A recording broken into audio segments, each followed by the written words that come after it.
Joanne Coates is a professional photographer from the north of England and founder of LensThink. As a working photographer, Joanne is interested in the working class and inequality, a topic she is passionate about. Her work has been published by Vice, the BBC, the Telegraph and The Guardian. Where did your photographic career begin? I'm not sure where or when it kind of began, I guess. In terms of like when I started earning money from photography was probably while I was still studying.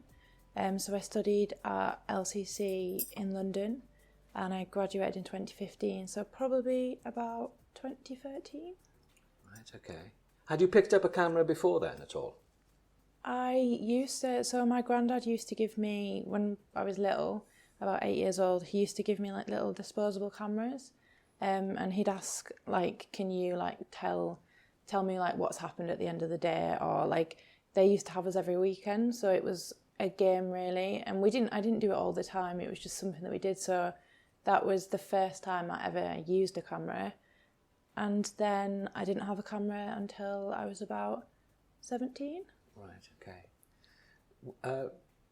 Taking you back to the time you were 8 years of age, what sort of stuff were you photographing when you were 8 years of age? It was, from what I can remember, and I don't know if anyone's kept it, it's mostly blurry, and sometimes it's like your own face really close. It's like an 8-year-old sees the world or what's interesting, so it can be something in the garden that's like, looks a bit strange, or like what an 8-year-old would like, it's kind of colourful and like little bits and things like that. And I don't think that we didn't get them developed each time we did it, so it was like, go take photos and tell me what you've... So it's almost like it could be anything because you didn't see them, and then we'd get a bunch developed all together. Right, okay. So jumping ahead to when you were 17 and you got a camera, what sort of camera did you get? I don't even know what you would call it now. It was like, one of the little tiny compact ones, just your first camera that you can kind of like have access to. And it's not very good. Like, it's not a high quality technical SLR or anything like that. It was just something that I could use to photograph what I was interested in and to kind of start seeing the world, and just, I was kind of obsessed with it really. Right, and what sort of stuff were you obsessing with? What sort of imagery were you obsessing with, and what were you seeing when you were 17? That's a good question. I've never really thought about it before.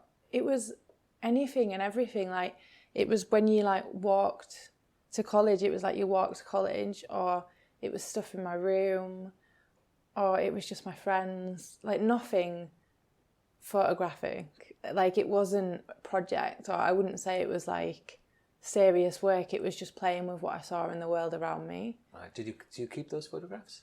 No. So, okay, 17, taking photographs, just enjoying the process of taking photographs. And so where did the leap then come to saying, well, no, I'd like to do this seriously? I don't know. I often think this, like, when did I realise that it was something that you can study and something that you can actually do as a job? And I'm still not quite sure when, but I think that in that year I was in Manchester and I did a year access course, which is where you do your A-levels or equivalent in a year. And I think actually by doing that, it made me realise, like, you can do it. And at that course was the first time people started saying you could go to university or you could do something like this. So I thought, oh, actually, like, this is something that I liked and that I wanted to do. And kind of like there always was, we used to do like in arts at GCSE and stuff, we used to do like collage stuff with magazines, and there was always like a Sunday Times, and I would just remember the photo essays in them, and I always used to like really enjoy looking at them, I guess. So I just started kind of looking at photographers like in that college library, and I think it was quite limited. It wasn't a fancy college or anything like that, so it was quite a limited selection, but I don't really know where that moment was, but I knew when I finished that I wanted to study, and I don't know if I was sure what I wanted to study yet, but I kind of ended up saving for 3 years, and so it must have been in that kind of first year when I decided that was it. Yeah. Did anybody inspire you at the time, or did you look up to anybody at that, or did they sort of spark your imagination? Writers, mainly. Right. I've always been obsessed with reading, and there's there's a joke about, in my family, how I couldn't speak until I was 2.5, and I used to always look at books, and then all of a sudden I just started saying sentences, so it was quite weird, I guess. But, and only, baby talk and read them upside down, I wasn't actually reading them, but I think that ability for something to tell stories, and for the way that books kind of make you feel and what they can talk about, that always interested me, and that's probably what inspired me more than anything. Right. So then the leap into university, and all that entails. How did you find that? To be honest, it was quite difficult. I was really looking forward to going, and I kind of thought that was something to aim towards, and when you got to university, that was a goal that you'd reached, and you'd finally got there, and it was a big deal. But then when I actually got there, I felt like an outsider, and it felt like for the first time I kind of realised that maybe I'd come from a different place than other people, and before that I hadn't ever really noticed that. Okay, it was your first sort of, would you call it a culture clash then between your upbringing and where you came from and the other people that were attending the college or on your course? Yeah, definitely. It was like a literal scene from Common People, like the song by Paul. Yeah. It was exactly like that, was it? You felt that intense about it? Yeah, definitely. And I think it wasn't only that, it was that tutors and people didn't take you as seriously because of how you spoke, or because of you didn't have money to print really fine portfolios or things like that. And it kind of, I think when it's been a struggle to get to uni, you kind of feel why am I still being put down because of things I can't help? Did that intimidate you, or did it strengthen your resolve? I think at the time it probably intimidated me, but I'm really stubborn. So I think actually it probably just made me feel well, I'm going to kind of do what I want anyway, and I'll get there my own way. So it made me feel in my own head, well, I can still get where I want. And it wasn't oh, I'll show you. It was more I'm going to do it my way. That must have been quite a difficult transition period for you then, because you were having to stand up for yourself. I guess that took a lot of courage. I don't know, I think it was just getting by. Just getting by? Yeah. Okay. And what sort of stuff were you doing in your first year in college? So in my foundation year, I did, I can't remember, the first projects were very art schooly, just kind of getting into it. And I hadn't done a photography A-level or anything like that, so that was my first, I'm surprised I got in, kind of looking back.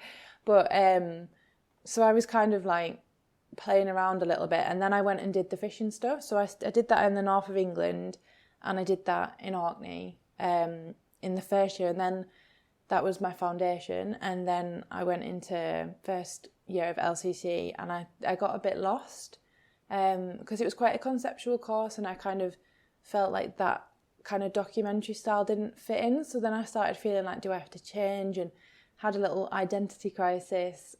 And then my stubbornness came back, and I did what I wanted. Right. It's interesting you spent time in Orkney. How long did you spend in Orkney looking at fishermen in Orkney? And what drove you to go to Orkney to look at fishermen? So the first time that I went was with the project, and it was all luck and chance. So when I'd done the project in the north of England, I was really interested in the stories. And I'd emailed some of the organisation I'd worked with, and they have flag groups, which are fisheries local action groups, and I'd emailed a few people, and they'd said, oh, this person's brilliant to speak to, or you should speak to this person, because they have big conferences where they all know each other. And then someone had said to me, you should speak to Fiona Matheson, and she was in Orkney, but at the time I didn't know that she was. So I'd emailed her and said what I was doing and why I was doing it and what I was interested in. And it was kind of luck, because Fiona, as well as a fisheries officer, is an artist and a writer, so she's a supporter of the arts. And when I kind of said what I wanted to do, she wrote me back and said, we'd love to have you here, we're in Orkney. And because someone was so kind of helpful and kind of like really like inspiring you to do it and pushing you. I didn't even look at the like logistics of how to get there. I just said yes, like I want to come. And you know, she was someone who'd said like, I'm going to make sure that we can connect you and speak to you about that. It's not just you come and photograph, like come and listen and talk to people, which is like if someone really got what I wanted to do. So that's the first time I went. And to get there, it was when I was studying in London. I got the mega bus from London to Inverness, and then another bus, and then a freight ferry to Orkney. So you can get to a place on a project for about £25, even if it's over like 500 miles away. Gosh, it's interesting you're talking about the writing. So, and talking to people. How important is that in when you're thinking about or actually in the process of making a project? How important is that aspect, do you think? More important than the photography. Well, do you write? I've written before, but I wouldn't say that I'm a writer. Like, it's just personal, it's not serious. Okay. So, your second year, you've done your foundation, you've done this thing in Orkney, you've done a lot of research. And do you research a lot when you're doing your projects? Loads. I'm a bit of a nerd and I get really like intense into so whatever I'm doing, I like really immerse myself into that. For example, when I was in Shetland, I was listening to the local radio every day, and when I'll go, I'll have a list of at least kind of 15 key books before I go somewhere. And then the first place I go when I get somewhere is the local library. And then I like ask the librarians, I tell them what I'm doing and what's relevant. I try and look at archives and speak to people from the area as well, and also look at statistical research. So like I enjoy it as well. That's just part of it for me. Yeah, because how did you find, because you were a youngster going up to Orkney, you know, fresh college, how did you find creating a relationship with the people you were going to photograph? It wasn't a problem really, and I put that down to Fiona, because Fiona is someone who's known by people in the community, and she was incredibly supportive. And so like as soon as I got there, she was like, come and meet me. And so I went and spoke to her, and she was like, I'd already emailed everyone telling them that I was coming and saying like, this is someone who really wants to do positive things with you, so you have to answer her when she calls. So like it wasn't really down to me, it was down to Fiona more than anything. And then it's just, to be honest, like I don't find it hard. I think it's being nice to people and just like you're interested in what they do and you want to speak to them. And most people like that. So it's not really like, I think getting to know people isn't hard. No. An important part of the jigsaw, I think, especially when you're doing portraits of people, is to get that relationship going. And as you said, the picture is irrelevant really, because it's the memories you have of communicating with other people and being part of their lives for a little while. Second year in college, how did it go? It was like in second year, there was a lot of essay writing that I was really interested in. But as I said, like I was still kind of trying to find my way. And I think second year was just that, finding my way. And like printing a lot, so colour printing a lot and kind of processing and really like getting to grips with kind of who I was and trying to find me and put that in the work in fusion with working with other people. Did you find you? Yeah. And how did you find you? Well, I had a tutor called Edward Dimsdale, and so he is a theory lecturer and also a brilliant photographer, but I was kind of speaking to him about a lot of the stuff. So I studied in London and I wanted to go there to get away from like growing up in a rural area kind of thing. But I would I'd talk to him about stuff that was like interesting. I know I'd always go to remote places or to the north to do any work that I was doing. And that was, I didn't kind of realise that I was doing it. It was like a subconscious thing. It wasn't like I'm going to go to the north of England or I'm going to visit back home. And he gave me like a lot of reading to look at that he thought would be relevant. because a lot of it I started revisiting the land and the land that like I grew up in and how I connected and looking at that. So a lot of like reading like Sebald, Robert Macfarlane, Rebecca Solnit. And so my second year, I don't think that the photos were that brilliant, but I think that the process of finding myself in the work happened. Were there any standout moments during that period of finding yourself? I think so. I knew what I wanted to do for my third year because of all that writing and kind of, so what I decided to do was walk from the northwest of England to the northeast, but not on any particular route. It was more of a map of places that were important to me. So where small things had happened, and also just kind of like ambling as I went along, so not having a key moment. And then I decided that I would photograph people alongside that, and actually just the people that I had like solid interactions with would be the people that I photographed. So I kind of guessed like planning logistically how to do that. And yeah, so that was kind of what came out of my second year. Right. It's really interesting you say that because I enjoy walking, and there's a Latin phrase called solvitur ambulando, and it means things are solved by walking. Did you do it in one go? So I wild camped at the same time because I wanted it to be really about not having, and I think because during that second year of university, it was when I started to have mental health problems. So it was also a way of not having, buzzing things around you, not having like digital technology and kind of, so it's like walking to find yourself. And then the series, it's interesting that you just said that phrase because the series is called Lisnajan, which is it's a Germanic verb, but it's a similar meaning, but it means like to learn, but to walk, to learn. There's no like literal translation. Yeah, that's really fascinating. And how long a journey was it? How long did it take you? It's about 3.5 weeks, but I wasn't like going really, really fast. I was like taking my time and kind of, it wasn't about getting from one place to the next. Yeah. And what sort of people do you meet along the way? Loads of different people. So it was anything from, there was a 17-year-old boy that I met in the woods that was writing poetry, and he reminded me of like, I don't know, I like some scene out of a different world almost, a different place.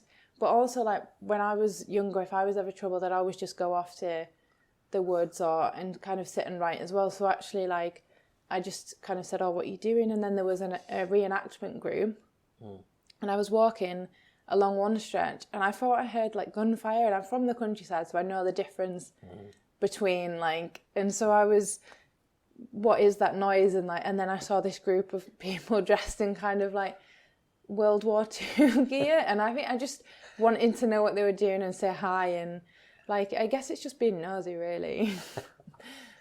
You finished the walk. How did you feel when you finished the walk? I don't know really if there was like an epiphany. Right. And I think I was kind of dreading going back to London because I felt like it was an abrupt stop, and I've kind of felt, does that mean that I had to have finished the work and then it was all on film?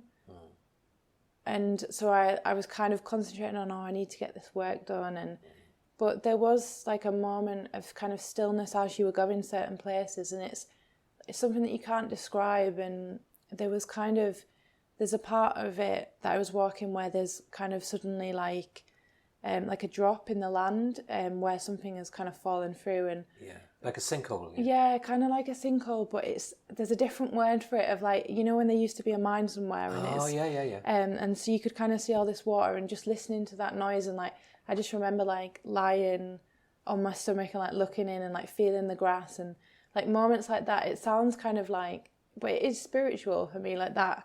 So it did feel like a kind of spiritual journey, but I don't think I was able to process it until I'd done the things that I needed to do. Did you find it a liberating experience? Yeah, definitely. Right. And so, okay, you go back to college and you have to process all the film and stuff. Was there any anxiety involved in having to process it, the material, and print it and do what you needed to do? There was some like, I decided that I wanted to do like a really huge colour print, and like putting yourself through like a 30 by 40 inch colour print and just getting it right. And it's so like pressured almost, but just colour printing was one pressure. But I'm not like really, really interested in technical stuff. So I guess like with that walk, it wasn't like about every photo being picture perfect. And obviously like, yeah, you have to scan and you have to like, you have to do everything to a certain quality. But if if it was slightly overexposed, like it doesn't matter. I don't really care. Oh, and there's film is more is a little easier to deal with. You can pull things back, from overexposed films. It's the underexposed that becomes difficult with film, I think. But we don't want to talk about that. So how was your project received? At uni or in general? At uni. I don't know really. Like, so my personal tutor was Tom Hunter, and he was really supportive of it, and he really got it and like pushed me with it. And I think that like it's thanks to having Tom as a tutor that I probably like went with it kind of thing. And then Ed was also instrumental, because I just remember showing him some hedgerows and I was kind of like, it's just kind of a photo of some hedgerows, but I don't know whether it's coming across what I was feeling. And then he got something really spiritual, or he'd look at images and say words that I felt before that I even said them. So it meant that like that was coming across. And then Paul Tebbs was also another fairy tutor, and again he really helped. So I guess, and then it was like when we had the final show, there's also like a few tutors that I didn't get on with that probably didn't like it. But when we had the final show, it was quite well received. So I think that kind of gave me some confidence. Right. Were you lacking in confidence then? Yeah, definitely. Like I just thought, I don't know really if that's just like a personal thing, or because you're going through mental health issues, or because you like find uni hard, because you're struggling to kind of fit in. But it was quite tough, because it just kind of felt like you weren't right for that course maybe. So it felt like what you were doing and happy doing was maybe wrong. But at the same time as not caring, it kind of puts your confidence down a little bit. Yeah. How did you deal? I mean, it's really interesting because, you went wild camping and you went to the wilds and you walked, and, the contrast with London is just mind-boggling. How did you fit those two things together? Because you're in college in London, but you go to somewhere really quiet and wild in order to do your project, and you come back to London. How did the two things marry? I'm intrigued how you coped with that. I think I probably didn't cope that well with like the first 2 years I was in London. I was really kind of happy to be there, because it was such an extreme and there was so much culture, and kind of like it was a lot more diverse than where I was from, and there was like I met like loads of brilliant friends, and I really loved it in that way. And you got to see brilliant exhibitions, and there was brilliant kind of like cultural things happening. But for me, I would never, like, I don't want to live in a city. And that's nothing against places like that, but it's just where your personality fits, and also like where are you happy and what reflects you as a person. And I just think that the city life, that's in a way, like you can go live somewhere and realise it's not for you, and then it's a positive experience because you haven't wasted your time. So finishing college, thinking about the future, I guess, how much thinking did you do about the future as being, because I guess by this time you really wanted to be a photographer. That's what you really wanted to do. So the transition then between academic life, if you like, and the social thing of being in university, what plans had you made for the future as a photographer? I guess that's one way that LCC is quite good, is that we had courses where like what you do when you go out in the wide world. But I'd already kind of, while I was at uni, I'd already started assisting, and I did things like workshops at the Photographers Gallery. I'd done like workshop assistant, and I'd already done some that I'd taught, and I'd already started doing photography for other places and kind of thinking about where I fit. And I knew that I really wanted to be a documentary photographer, and I wasn't really sure how to make that happen. And I hate things happening unorganically, so I don't like targeting specific people. I like to kind of make it happen naturally, or as naturally as possible as it can, when people don't really know who you are and what you're about and what your work is. So I knew that I really needed to kind of get somewhere and carry on working and carry on with my work. And I'd started applying for jobs in about January time, so that was while I was still studying. So as soon as I'd finished my dissertation, really, still working on my final major project, I knew that I needed to work as soon as I'd finished uni, and I applied for a job at Unseen Photo Festival. And so it was doing more of the behind the scenes bits, but I was I'll just had a Skype interview, and then I ended up getting it. And so again, another megabus journey, but this time to Amsterdam. What do megabuses smell like? I've never been in a megabus. You don't want to know. And if anyone's listening, scratch and sniff is it's a good job that isn't relevant. So, okay, Amsterdam. Crikey. How did that strike you? Had you travelled a lot, by the way? Quite a bit. I travelled as much as I could, and I don't mind going places on my own. And so when, in a way, it was just because that position was there.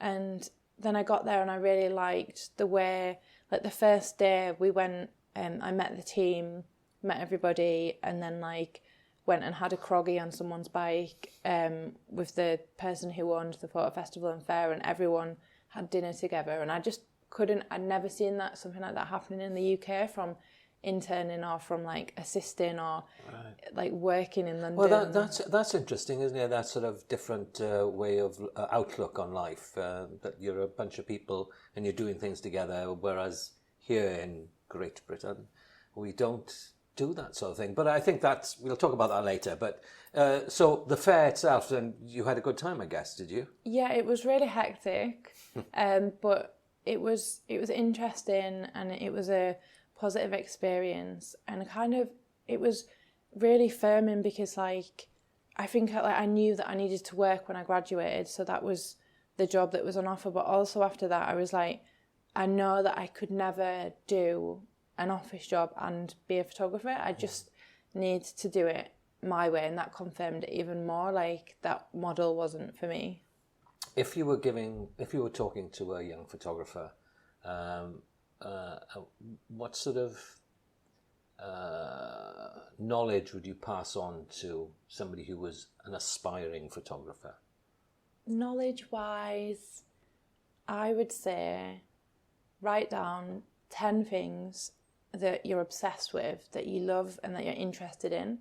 So anything could be wrestling, I love wrestling. You do? Yeah. It could be fishing. It could be, so whatever that you're obsessed with, wherever you go that you can't stop paying attention to, that you don't stop reading articles about, write those 10 things down and try and do projects about those. Right, okay.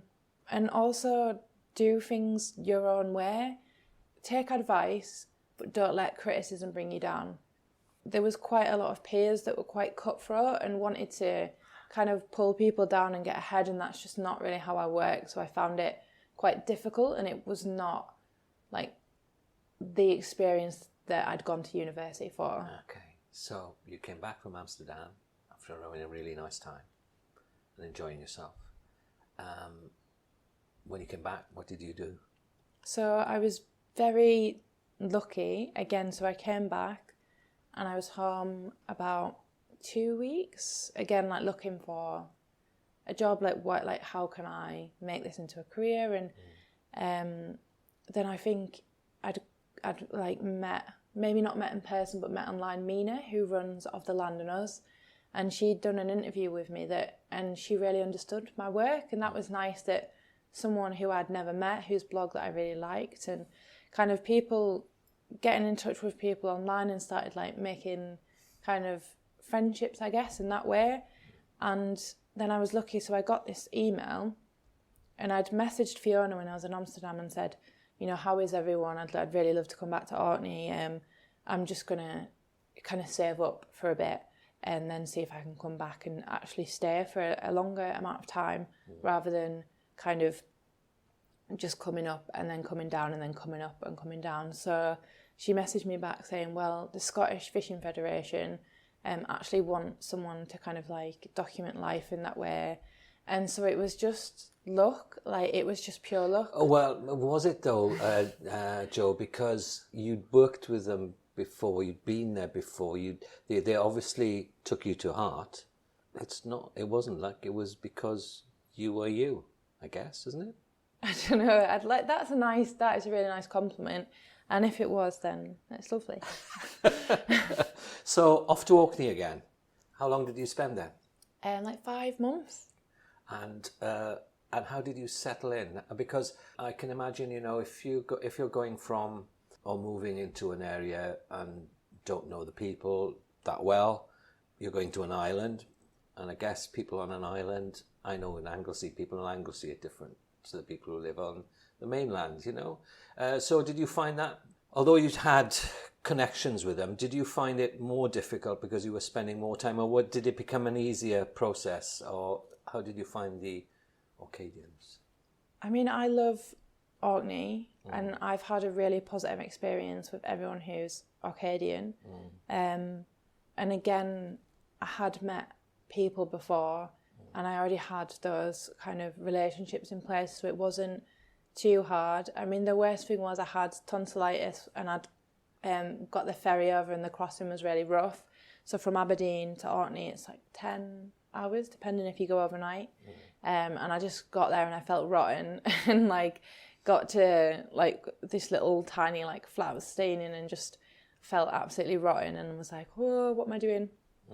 But at the same time, I think like I knew I'd already like kind of had a list of people that I wanted to talk to, like some of the people that I'd spoken with maybe like 1 or 2 times before, but not had, you know, a proper in-depth. So like researchers, scientists, academics, because there's also a university in Stromness that specialises in fisheries. So I was staying in Stromness, so I met Hannah and Johnny, who were both studying their Emyrs there, and they were like a similar age. So like it was just like meeting, and Johnny's Orcadian and Hannah's from Edinburgh, and then obviously meeting other artists who live and make work in Orkney. So Rebecca Marr is a photographer who lives in Orkney and makes brilliant work, and met her and talked to her and her husband Mark. Mark's a filmmaker, and met Antonia, who is an archaeologist, and people like Martin, who's a beachcomber, and so kind of met all these people, and it was just seamless. Like it felt actually for the first time since being in London that I'd felt at home. So that sounds kind of strange because it's a kind of new place, but I just felt at home really. That's wonderful that making connections with people who are artistic and scientific. So it must have sparked off lots of things in your head. That's like all these kind of ideas coming in your head, and each person as well had a favourite Orcadian writer or a story about their upbringing in Orkney, or, you know, like all different things going on. And everyone was really helpful as well, and helpful as well in terms of like, sometimes you're like, I can get in like a little research and work up where I'd just do that all the time. Like I could do it from like 6 a.m. till 10 p.m. and still go out on boats and photograph, and and actually going for a coffee and speaking with people is equally as important to your project, because like you talk about ideas and they say like, where are you at? But also to say like, am I being respectful of this place? And like I never knew about the photographer Gunny Moberg, and Rebecca is like, she's got so much knowledge about Gunny, and she said, oh, have you heard of this photographer? Have you seen this person who's worked here? And so actually like it was just beneficial to speak to those people just as friends, but also that they almost reflect, like they give the project more quality as well. Yeah. So you had this project which was to do with fishing, yeah?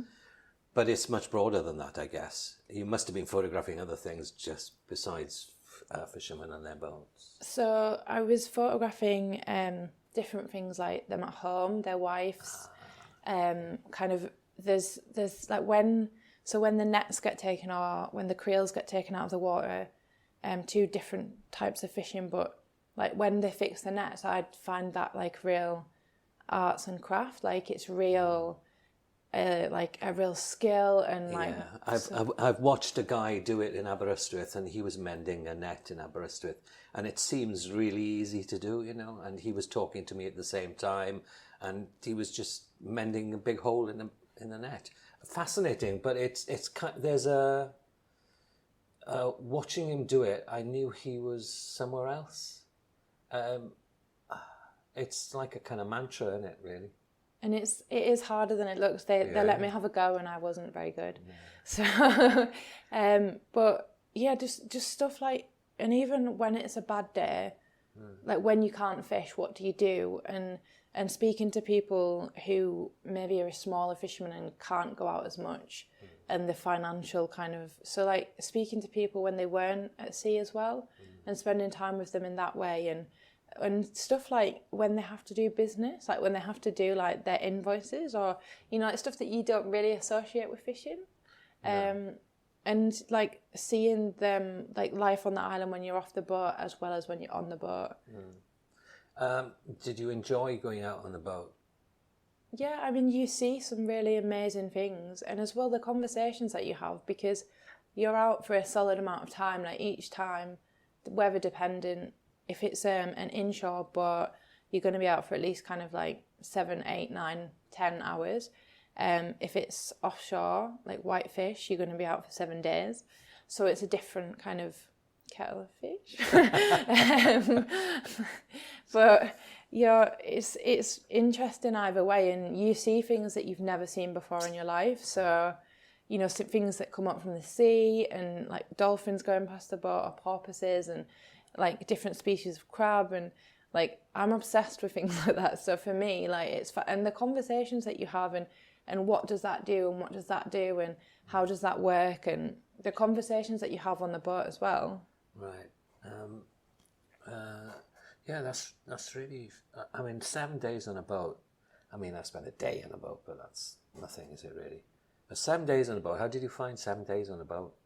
So the 7 days when I went on the Keeler, which was in Orkney, was pretty much fine, because it was like flat calm when we were out in Orkney, and it was March time, so we wasn't expecting it to be, but it turned out to be flat calm, which was lucky. It's just it's like a shift into another time zone, because you wake up at different times and you have like short amounts of wake time and sleep time, so you'll be awake 3 hours, sleep 3 hours, something like, and all different times throughout the day. So that could be like midnight or 3 a.m. or so. It's just getting used to that. Right. And I think because like I always like to walk around places, then you're very like confined space wise to a smaller boat, and the kind of after maybe 4 days, the smell of diesel, and it really starts, or the engines are right next to where the beds are. This boat's being built again now, but when that was the old Keeler, it's now the new Keeler. So you know the real like old engines, and this like making noises, and you can't sleep, and but I think it was important, because otherwise I wouldn't know how that felt, or what it's like, or the effects that has. Right, okay. So, and you were shooting it all on film, yeah? Not all of it, so most of it on film, and I had my digital camera as well. Digital and film. Why do you still use film? I always wonder why I do when I get this question. Yeah. And You've I guess... been asked it a million times, I guess, as well. I mean, it's a really boring question to ask you, is it? No, it's not a boring question. I think it's just, it makes me think about the answer, and sometimes I think, why do you? And with portraits, I don't necessarily know if it's film or the camera that I use. So the camera that I use is a Rolleiflex, and that was like, my nana and granddad are pensioners, and they don't even often like heat the house properly. But I'd gone home one Christmas, and we were just, my granddad's like really into photography, and like he just likes talking about it, and like he just likes looking at photos and like that kind of thing. And he was like, if you could have any camera, what camera would you have, and blah blah blah. And it was just a very like, it's just a conversation that we had. And like I remember saying like a Rolleiflex, blah blah blah. And anyway, when I came back in Easter, he said, oh, I found this in the loft. And obviously he hadn't, because you just find a Rolleiflex in your loft. But he knew that if he'd said that he'd bought it, I wouldn't have taken that, because that would be a large amount of money for them. But it was his way of saying like, I believe in you. And that's the first time someone had said like, wow. So I feel like that's why I had a strong connection with film, or with using that particular camera. And as well, because I noticed like I'm quite shy when I first meet people, but with that camera you look at them straight in the eye and you talk to them. Whereas whenever I use a digital camera, I find that like it gets in the way between me and speaking to people. Yeah, because you know, with a Rollie you're down there and you're looking at your viewfinder, and it's the ground glass and everything. And the ground glass, I must say, is really quite sexy. I like looking at ground glass. Okay, so you've a big project and serendipitous in a way that, as you say, or you say that it was kind of serendipitous that you got the gig. Where's that led you to now, Jo? So it's kind of gone down all different avenues with that, because from that I got work with commercially with some of those photos, and for kind of like fishing organisations, which that's where that work should go. And like I'm very like, with that work, it's for the public, it's not necessarily for, it's nice if photography people like it, but it's not really like the end purpose of it isn't photographers in a way. I think I showed the work to, it was Ideas Tap, and so I won a portfolio award from Ideas Tap, and I ended up getting a mentorship from Steve McLeod at Metro Imaging, and Steve's from Ffoton, which is like just over the water from Orkney, so he was really helpful with that work, and also like another eye that understood the area to look at the work was really helpful. And he kind of encouraged me to keep going back and to keep doing it. So I kept doing it, and I don't know how, so Phil at the BBC ended up publishing the project, and that was a really like key milestone for me, because that was the type of people that really needed to see the project, and it was on BBC Scotland and like on the homepage, and that meant like the fishermen could share that link on a recognised platform that people in their community would look at. And it got published in like the local press and stuff, which was also important for me for that story, because there's still quite negative stereotypes around fishing in some places, and like I wanted to show more of an accurate, or like it's like my view, and like a bit of a fairer view maybe than some of the bad press they've got. And also show what the situation was at that key time. And so it got on from there, and then I ended up, I don't really know how, but I ended up going on there's a Radio 4 programme called Snapshots. So they interview 4 photographers, and I was kind of like, why are they contacting me if they got the wrong person? And then I found out the other 3 photographers were these like amazing guys who were like either mid-career or like really successful established photographers, and I was like, they definitely must have the wrong person. But they wanted to do one of the programmes with me, and they wanted to do it about females fishing. Oh, and then before that I'd got an assignment with the BBC, so Phil's been a massive supporter and really helpful, and I ended up going to Cornwall, and I made sure to kind of incorporate Whitby and Scarborough and Bridlington in for my own reasons. But that was about women in the fishing industry, and that was like 6 days to do that, which was a bit of a different kind of ball game. Again, it was an assignment of a more editorial, but it's kind of led, so it's, I guess, like something can snowball, and as long as you're positive about things, it can kind of go to those places that you don't necessarily expect. And now I'm kind of carrying it on because of like post-Brexit, and no one really knows what's happening with that. But I think it's one of those things where I'll always be obsessed with the fishing industry. So it's quite a... Yeah, this is going to last a long time, isn't it, Jo? Yeah. This project. It's not going to dwindle, is it? It's not going to pass away as just another project. It's kind of in your blood now, I guess, yeah? Yeah, I've got sea legs everywhere. All right, so women in fishing, I guess a lot of research to do that, but you had your contacts and stuff like that. That's a tough job. I think as well, like with the, like people always say like, how did you get on the boat, blah, blah, blah. Yeah. And I'm like, well, to be honest, like if I was really posh and I spoke with like a really posh English accent, then there ain't no chance you getting on a boat. So sometimes... Yeah, which sort of kind of brings us neatly to your what you're doing now. You're working on different projects and you're working in schools, which is really an interesting thing to do. Tell me a bit about that project and working in local schools in your area. So the schools in the area that I live, which is the Yorkshire Dales, there's been a lot of schools closing down, some because of like minimal numbers, and so it's not always a negative, it can be a positive as well. It's a complex situation, it's not black and white, but it changes the communities in the areas, and it's something that I don't know what's going to happen with some of the children, and like do the families have to move in some cases, like what happens with the infrastructure, then what happens to that village, so it has all these consequences. And I started doing a project about it, working with the school that's actually in the village that I live in. And so I was working with that school. And then right in Wensleydale, there's they're a partnership, but there's one of those schools in danger of closing. And then just like 10 miles away, a school's just closed. So that's in quite a small area, so it makes the impact hit home. And I really wanted to focus on the area that I was living to do this project, to make it quite personal, but also because the children are quite young, like I wanted to be able to visit and to explain to them what documentary photography is, so that they can kind of grasp what I'm doing. So I didn't want it to be like a short project. It's a long-term project. And yeah, it involves you giving, really, isn't it?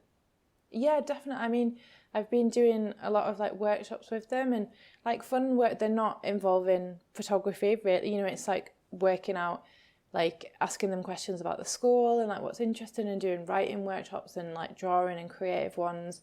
And I kind of try and explain why I'm there and why I'm interested, and be really transparent. And you know, 8-year-olds are quite smart, really. So they know. And obviously, like, I'm fully DBS checked, and things like we get parental consent. So it's, I mean, like people have said, was the access hard? And I said, like, well, not really. But again, that comes from doing a project within your locality. And you work with young people as well?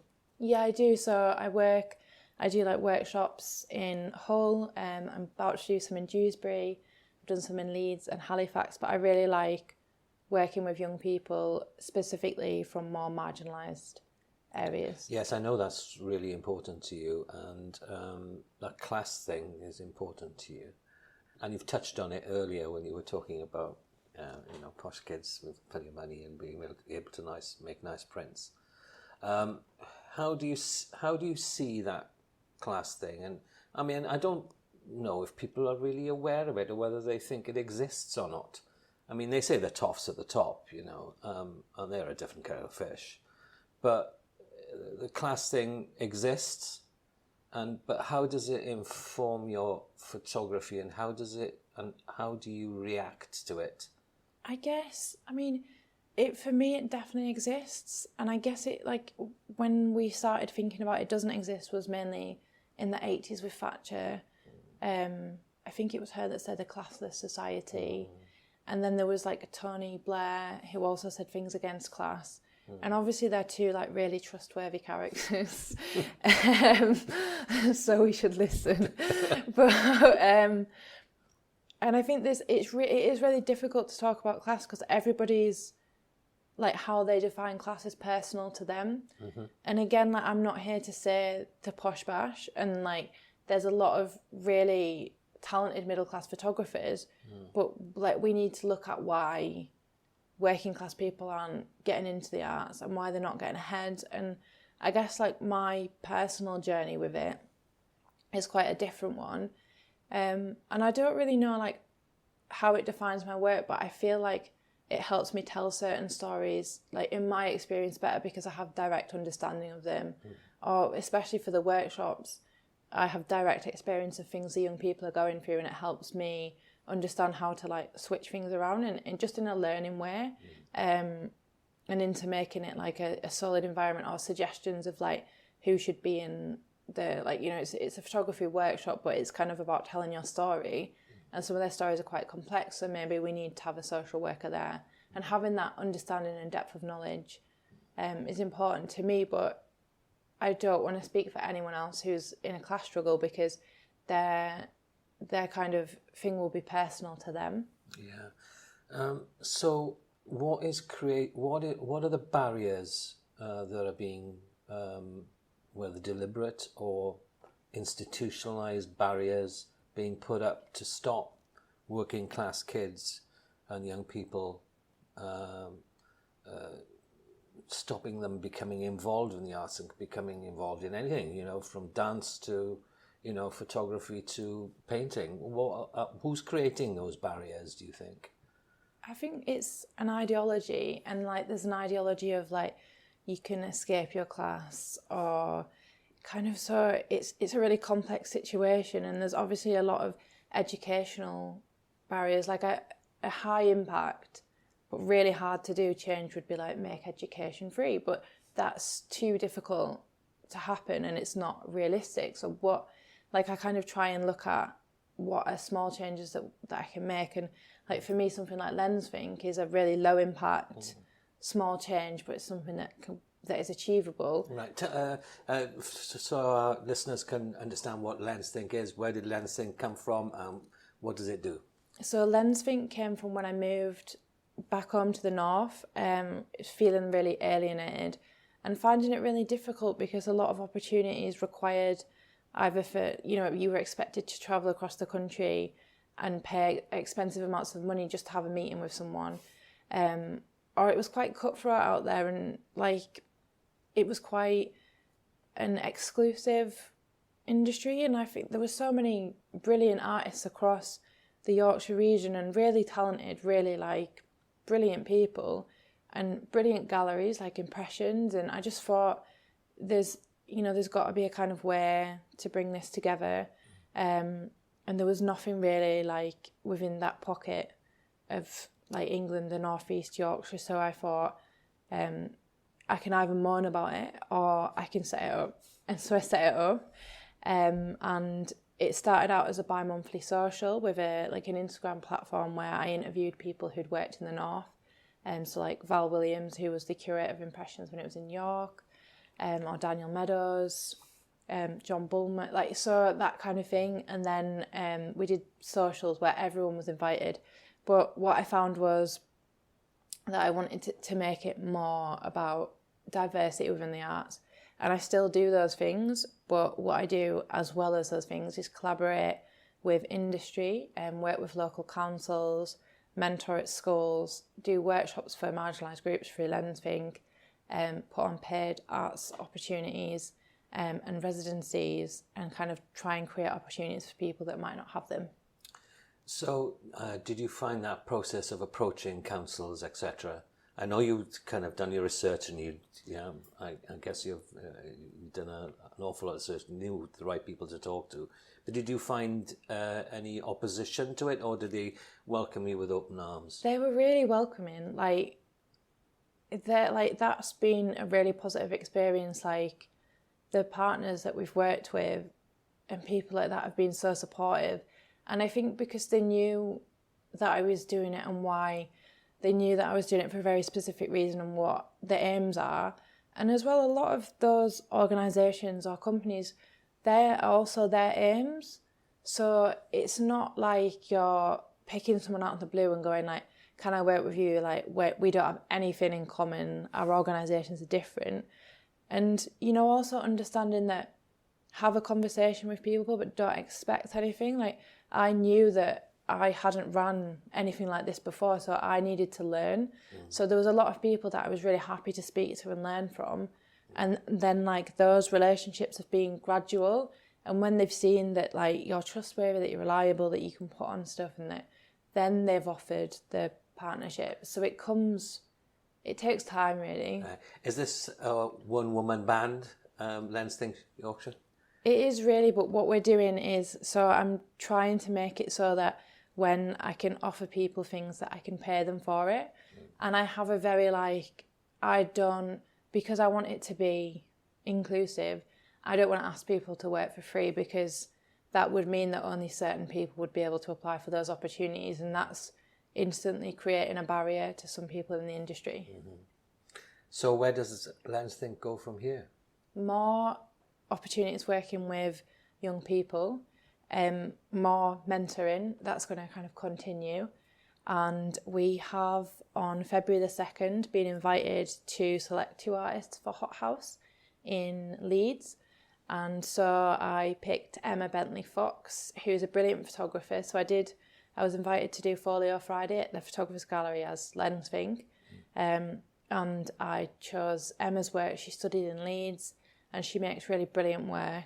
And it just really struck the instant I saw it. I just loved her work. So I'd asked her if she wanted to do a takeover on Lens Think, and her work's just stuck with me. So I just knew Emyr straight away. And Kath, I'm in a collective with, but her work, she's never spoken about it in that place before, and her work's so brilliant that it needs to be spoken about. And I just thought that it was a brilliant place and a brilliant person to be there. And then we're doing an event for Whitby Goth Festival with David Seven. Right, yeah. So he released a book about his work there, and he's kindly offered to do a talk for us. And then after that, we're doing a talk with Jack Latham as well. Fantastic. The question has to be asked. What does the future hold for Jo? I don't know, really. It's quite scary, isn't it?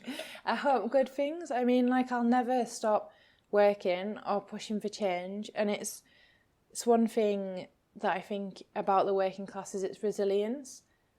And I'll kind of carry on pushing and working through, There's stories that I'm kind of always thinking about and that working on. And I've always got kind of 4 things going on at once. So I will carry on making documentary work. I'll carry on working with Lens Think, with teaching young people. And yeah, that's about it. Cool. You're working with young people. Are you seeing emerging talent? Or are you seeing, there's something about that guy or that girl that's really special? Well, I see lots of work, that is just brilliant. And I think sometimes, I think it's hard in social media because you see so many images. Actually, sometimes how good people's work is can slip past you, if that makes any sense. Because you're seeing a constant barrage of images. And sometimes I think when you actually speak to someone, or when you see someone's website, or see their work as a body of work presented in a gallery, then that's when it hits home how effective that is. And that kind of the online thing is still something I'm a bit. So with your mentoring, have you seen a change in young people, from when they first came in to speak to you or come part of one of your seminar workshops or whatever? Have you seen a change? Mainly confidence-wise. Right, okay. Also work-wise, as in but I think that's come from them. I think that believing in someone, it's not me who's responsible for them making good work, it's them. Yeah. And I think just having someone believe in you, just one person when maybe you haven't before, is really important. And also being genuine with what you what you can get out of that workshop, and don't promise people what you can't do. Yeah, indeed so. It's fascinating talking to you. Fascinating listening to you yesterday, actually, during the kind of conference in the museum in Cardiff. What struck me about that talk really was its honesty, and you were speaking from the heart. And there's not enough of that, I don't think. I don't know if you would agree with me on that. I think it's hard because that's all that I can do. Like, I can only be Who you are. Yeah, I wouldn't be like, I can't even lie without laughing, so I'd be rubbish at it. And living in the Dales, it must be just a joy. It is, but there's also hard things that come with it as well. And I think it's hard because rural life is seen as like romanticised and that kind of like green pastoral view, and it's a different way of life, but one that like I wouldn't live anywhere else.